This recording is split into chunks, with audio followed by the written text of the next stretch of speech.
welcome back to another episode of On the Right Track. I'm John Kerr. This is my good buddy Carter, and today we're going to be talking about sleep hygiene. Yeah, so essentially sleep is something that we cannot avoid in our life, right? As organisms on this earth, everybody sleeps, and I think it's interesting that we don't really prioritize our sleep given that it's so important. Mm-hmm. So I think it's been shown that humans are the only organism to intentionally deprive themselves of sleep. Lions sleep, cats sleep, dogs sleep. Everybody sleeps their recommended amount other than humans. So today we're going to talk about why you should care and also how to help improve your sleep. Mm-hmm. So I think the biggest effect it has, especially if you're trying to live like a healthy lifestyle, is its effects on your endocrine system.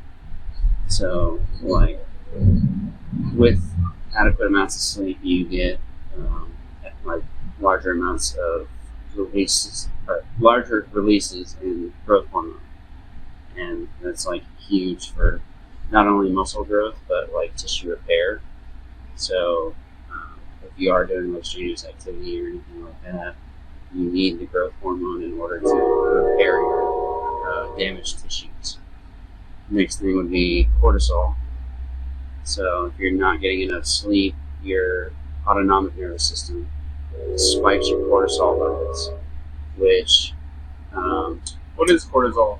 So cortisol, fancy term, is a glucocorticoid steroid hormone. Or not steroid, glucocorticoid. And it's a steroid hormone in your nervous system that's... have you ever heard the term fight or flight?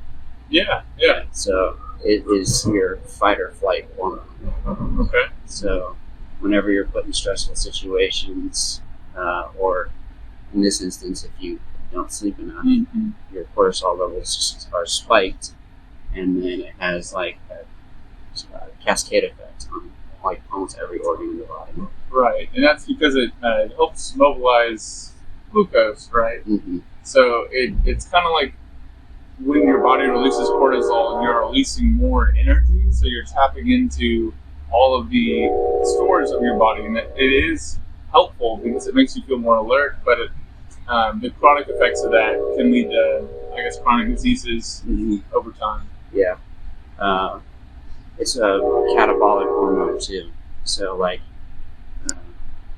we know this because glucocorticoids are actually a drug treatment or a drug therapy for people with like arthritis, because it does have an anti-inflammatory effect.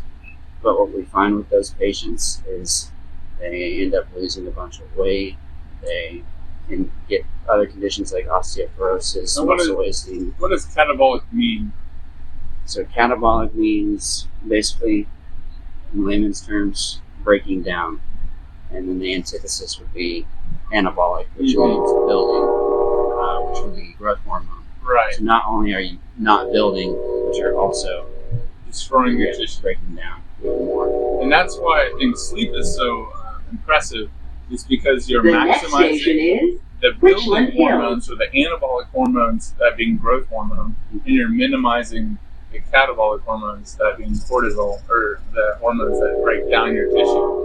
So when you do something like when you work out and you're intentionally catabolizing or breaking down your muscle tissue, Mm-hmm. you're not getting the benefit from that exercise. Only when you sleep intentionally and you put yourself in a state of growth relative to your hormone balance, Mm-hmm. that you actually see the benefit from that exercise. Yeah, it's a common saying that like the number one natural performance enhancing drug that you can take is more sleep, because like if you're getting more growth hormone naturally, like why not do it? Like sometimes I tell, when I used to do strength training, I used to tell my clients, if you could sleep 10 hours, sleep 10 hours. And then the last major hormone that gets affected, in men at least, is testosterone. So they found that if men are getting 6 hours or less a night on average, their testosterone, I forget how much it drops, but it's like a significant drop. I think it's like it ages you almost 10 years in your relative amount of testosterone. When I was you were in the military, I was in the Corps. When we were sleep deprived, you felt qualitatively different, worse in a lot of ways, walking around depressed and deflated. Maybe that was some testosterone depletion, but it was probably just like when you sleep, you also flush the toxins from your brain, right? So you're getting perfusion of blood, and you're not building up these different markers of the sleep-wake cycle. And that's with like melatonin too, because melatonin is released as you more and more as you get drowsier, and then when you sleep, it's like you flush your system of all of those markers of sleepiness. One of the most significant ones they found in recent years is called amyloids. So amyloids, for those who aren't familiar, is a protein in your body that when it builds up in two places. It builds up in your brain and your heart. And this station the is larger buildup you have Richland in your Hills. brain, the more prone you are to Alzheimer's in later life. So if you're getting less sleep and you're not flushing out those amyloids, then you are putting yourself at more risk of Alzheimer's, and then also cardiovascular disease. Yeah, we obviously want to avoid the adverse effects of not sleeping well. Passengers, and please report as any unattended property physical therapist, or suspicious I've learned behavior to a member of the crew. behavioral interventions are probably the best interventions. The next station to is improve your Bell. sleep. So the answer that most people or some people take is, well, they'll have like a glass of wine, or they'll drink half a bottle of whiskey to sleep, or they'll take pharmaceutics like, what is the one? So there's melatonin, and there's also a hypnotic. You can take hypnotics like or Xanax, or like a sedative. Ativan? I'm not sure. I'm not a pharmacist. But the point is that behavioral interventions are free, and we can do them every day to produce the same or more effective result as a pharmaceutical would. And so the first thing that I would recommend is to wake up and go to sleep at the same time every day. And so personally for me, that's like I go to sleep at 9 p.m. or 5 a.m. And that kind of sets my circadian rhythm, and how you ensure that you get the proper amount of, well, I guess you said that circadian rhythm is when you wake up, when the sun comes out, you go out and look at the sun. Not like staring at it like where it hurts your eyeballs, but face the sun and like look at the sunrise, because we had evolved to view sunlight and to set our circadian rhythm, which just means that your sleep-wake cycle is set with melatonin when you view sunlight. And then obviously you should sleep the duration that is recommended by the CDC, which is in the window of 7 to 9 hours. So do some experimentation, and whatever feels the best for you. It might be 7, it might be 9, but somewhere in that window is proper. Yeah.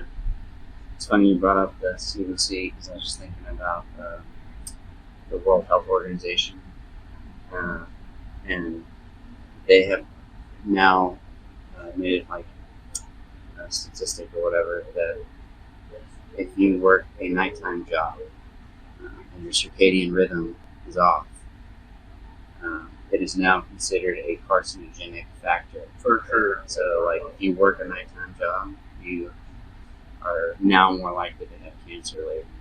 No, for sure. Yeah, I think there's also statistics that support like a qualitative or quantitative reduction in years of like, well, I don't know how many years, but like it will reduce your lifespan X amount on average if you are a night worker. Mm-hmm. And a lot of that is probably due to the circadian rhythm. It's so necessary for all of our physiology to run correctly. It's so deeply embedded in our brain that we barely understand how it works. Yeah. And that being said, like, if you cannot get 7 to 9 hours, don't like freak out about it. So maintaining quality like sleep hygiene is necessary the majority of the time. That's like 80% of the time. do the right thing. But on Friday, if you want to go out and have drinks with coworkers, go do it. Like, still enjoy life, but day to day, like, try to maintain like a 30-minute variance, and when you wake up, when you go to sleep. Yeah. I'm probably the worst about having an actual schedule when it comes to sleep, mostly because I have trouble falling asleep. It's like my biggest problem is sleep hygiene. And I do have like a normal routine, or like a nighttime routine. It's just that it's not at the same time. The next station is It's usually because of whatever the demands are the next day or two. But like you said, you have that 80% rule, like 20% bad, 80% good. I like to catch up on the weekends. So like during the week, I'm waking up at like 4 a.m. to go to the gym, or 5 a.m. to get on the train. And that's even before the sun comes up. But like Saturday, Sundays, I'm sleeping in until like 9 or 10, catching up on the extra sleep. Yeah. Yeah, I think. Well, and you brought up insomnia, which I don't know if that's a medical diagnosis or it's just a symptom. Yeah, I don't think it's a medical diagnosis because I can sleep. Like I don't. Okay, there's been a few nights where I don't sleep throughout school, but for the most part, I at least get some amount of sleep, like 4 to 5 hours. Right. So I think there could be some people who have symptoms of insomnia that they could relieve by behavioral interventions. And so I think the biggest one is simply not to nap over like a 15-minute window. I think 15 minutes, like just lie down, focus on breathing, relaxing, emptying your mind, and closing your eyes to just like rest, get that non-sleep deep rest. But if you sleep for 90 minutes, 180 minutes in the middle of the day, like that obviously is going to reduce the amount of sleep-wake markers you have and reduce your tiredness by the time you should be going to sleep. I would disagree a little bit with the 15 minutes, but definitely not more than an hour. Because like I look at countries like Spain or other European countries that do siestas, and like their health is incredible.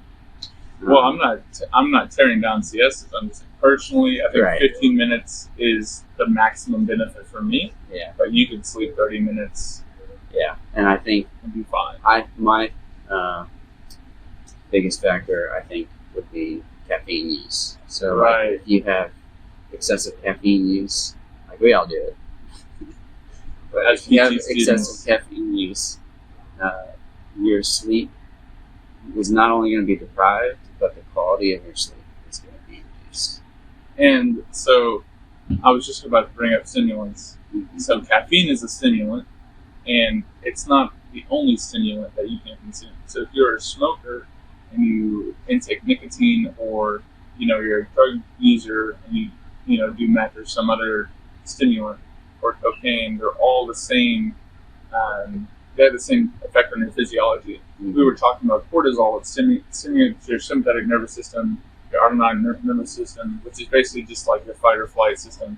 And so whenever you take a stimulant, you're going to increase your heart rate, you're going to increase your respiratory rate, and all of those things increase feelings of like sleep-wake alertness. And so if you are a stimulant user, try to front load those things at the beginning of the day, before noon, and then by the time you sleep, you should be metabolized. You should have metabolized most of that stimulant so that you're ready for sleep. Yeah. The next station is Bell. So you're talking about habits, and like having a nighttime routine, going to bed at the same time, waking up at the same time if you can. Another part of the routine would be regular exercise. For sure. Yeah. So the bare minimum of exercise per day, 10 minutes, has been shown to have huge effects on sleep quality. Just 10 minutes a day? Just 10 minutes a day. And what kind of things can people do? Something as simple as just walking. Walking. Something continuous for 10 minutes.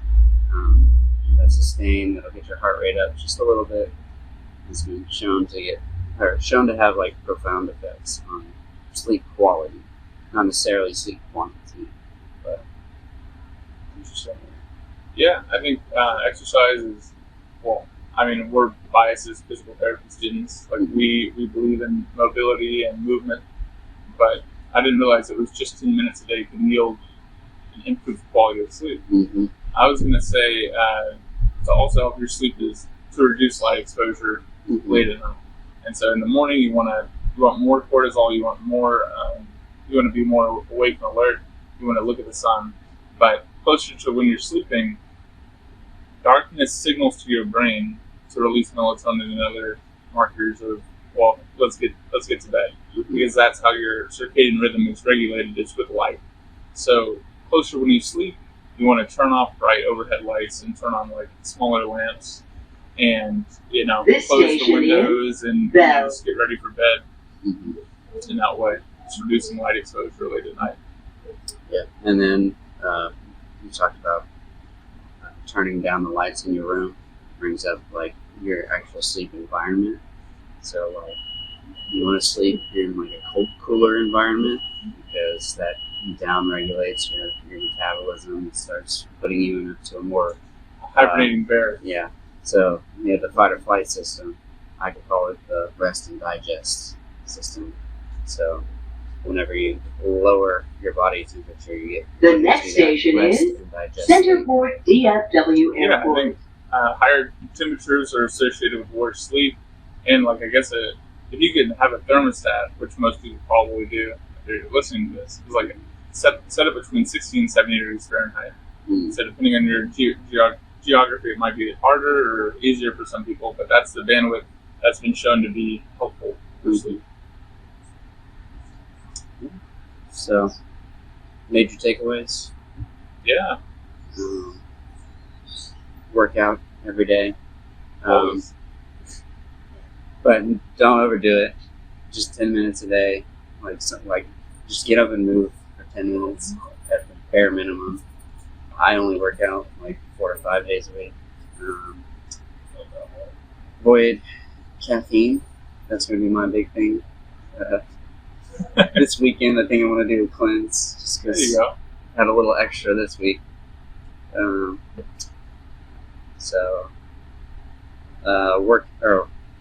Sleep in a cool environment. Have that nighttime routine.